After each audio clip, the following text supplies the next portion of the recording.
Okay.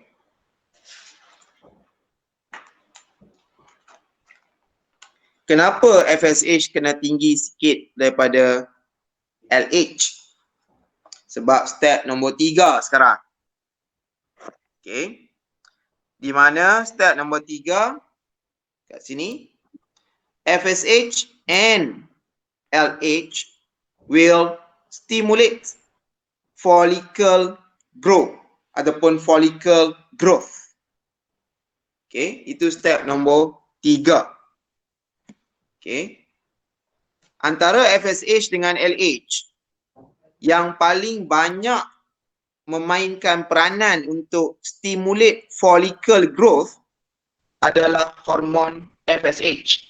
Sebab itulah pada hari awal ini FSH lebih tinggi sedikit berbanding LH. Okay. Apa fungsi dia?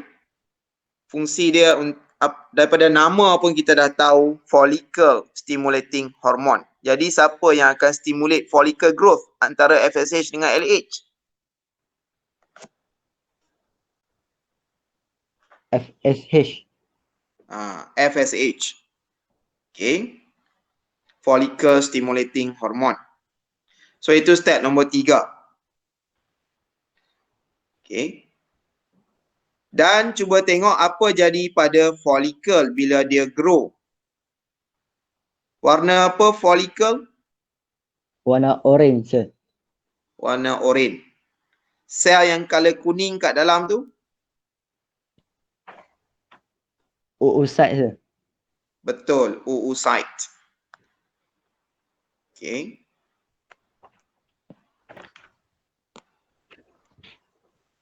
Lagi sekali, warna orange ni apa dia? Follicle cell. Warna kuning kat dalam? Oocyte. Betul. Kenapa FSH lebih tinggi daripada LH?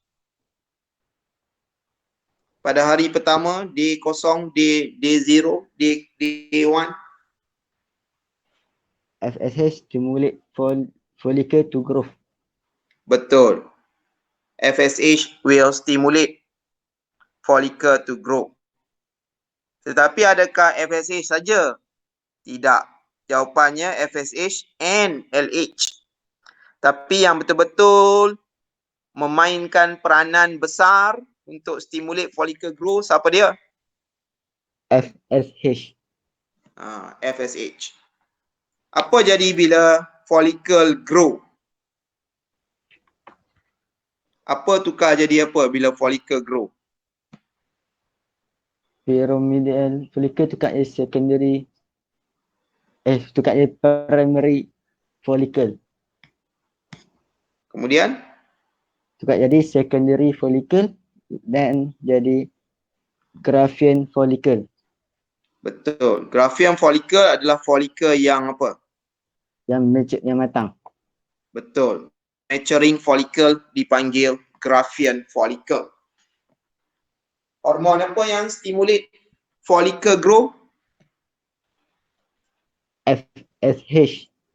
Betul. FSH. Okay. Sekarang, kenapa agak-agak awak fase dinamakan follicular phase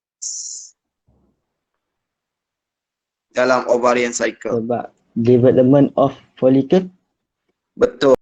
Ada cerita tentang growing ataupun development of follicle yang warna orange itu. Lapisan warna orange. Okay.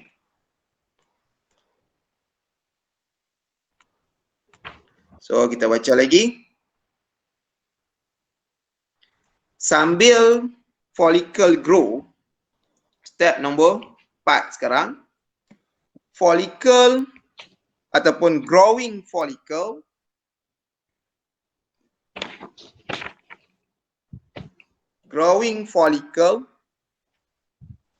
will secrete estradiol. Sebut Campbell saja yang sebut estradiol, tetapi buku international books yang lain seperti Solomon, Raven semuanya menggunakan estrogen. Malah skema jawapan pun PSPM tahun-tahun sebelum ni banyak guna estrogen. Okey. Hanya Camber saja satu-satunya guna estradiol. Apa beza estrogen dengan estradiol? Dia dia bukan nama lain. Bukannya nama lain untuk estrogen adalah estradiol. Salah. Estradiol ni lebih nama yang lebih detail, nama yang lebih spesifik. Itu estradiol. Manakala estrogen ni macam nama umum dia, nama kumpulan hormon tu. Okey. Tapi nak bagi awak faham lagi, terus kita tengok kat Google apa beza estradiol dengan estrogen.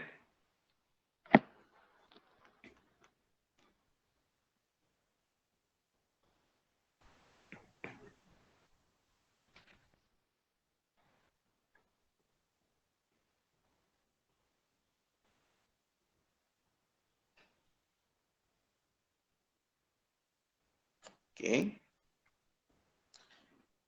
Dia kata kat sini estradiol dengan estrogen memang dua hormon berbeza. Macam saya katalah, estradiol tu bukan nama lain untuk estrogen. Okey. Okay.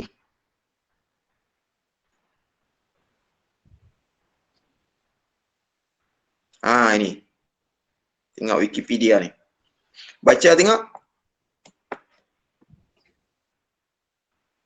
Estrogen Wikipedia. or estrogen.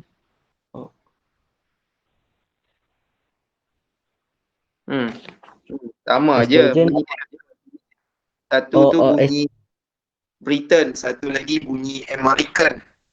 Bukan bunyi, spelling. Satu tu spelling Britain, satu lagi spelling American. Sama aja, awak nak spell yang mana pun sama. Tapi jangan salah spell saja. Estrogen or estrogen is a category of sex hormone responsible for development of regulation of the female reproductive system and secondary sex characteristic. There are three main endogenous estrogen, the estrogenic hormonal activity: estron, estradiol, and estriol. Maknanya estradiol ni lebih spesifik. Estrogen tu nama kumpulan dia saja. Siapa ahli kumpulan estrogen? Estron, estradiol, dan estriol. Jadi estradiol ni salah satu member di bawah kumpulan Estrogen. Betul. So sebab tu saya kata Camber dia lebih spesifik. Dia terus ambil estradiol. Buku-buku international books yang lain mereka letak estrogen. Dan skema jawapan awak pun banyak guna estrogen berbanding estradiol. Growing follicle will secrete estradiol. Okey. Ataupun kalau saya tak nak guna Camber, saya nak guna jawapan Pasir punya. Growing follicle will secrete estrogen. Apa dia tak dengar? Growing follicle will secrete estrogen.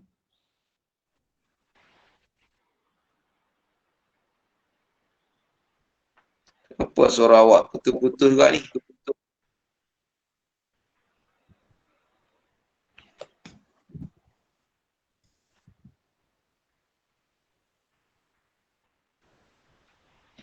Okay.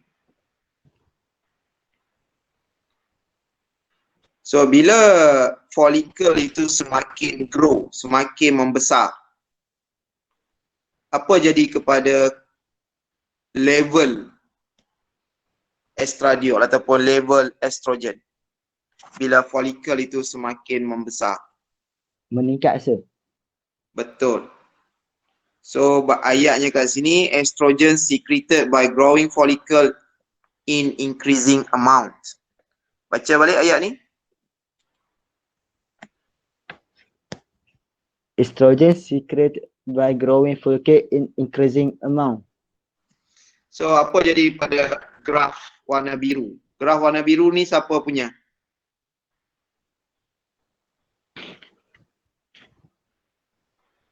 Estrogen sir. Ataupun dalam Campbell? Estradiol. Estradiol. Okay. So apa jadi kepada graf ini? Graf ini sedang meningkat naik. Kenapa graf estrogen ini sedang meningkat naik?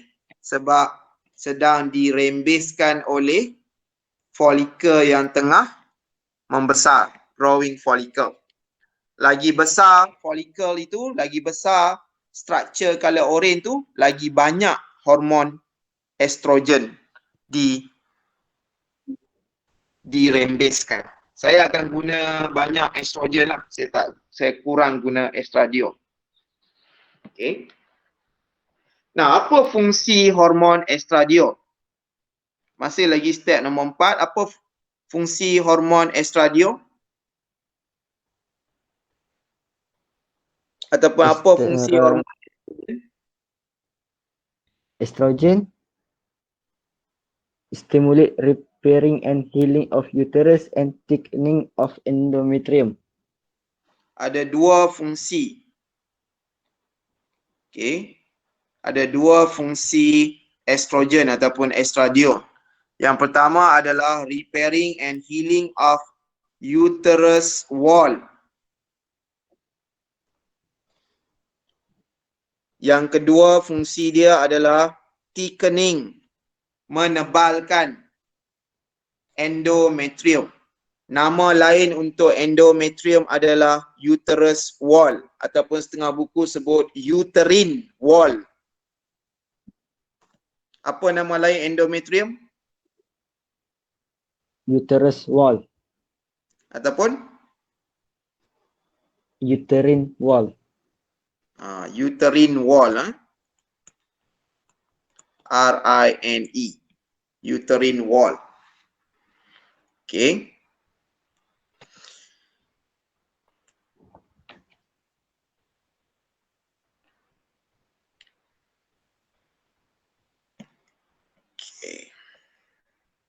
Nah, soalannya sekarang.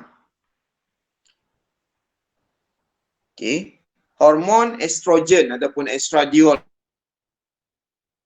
ini fungsi dia untuk repair and healing of uterus dan juga untuk thickening endometrium. Okay. Kenapa dia nak buat begitu? Sebabnya ada kaitan dengan menstrual cycle. Walaupun kita tak belajar lagi menstrual cycle, tapi kita boleh tengok benda ni apa dia ni yang saya lorekkan ni.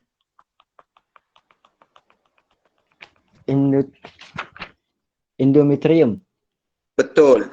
Endometrium ataupun uterine wall. Kalau kita tengok pada hari yang pertama, day 1 kat sini ataupun day 0 hingga day 5 begitu, hari pertama hingga hari kelima, apa jadi dekat dinding endometrium di dalam menstrual cycle? Merosot sih. Dia runtuh. Dengan lain perkataan, berlakunya menstruation. Okay. Pada hari pertama hingga hari kelima lebih kurang. 5 hari berlaku haid. Darah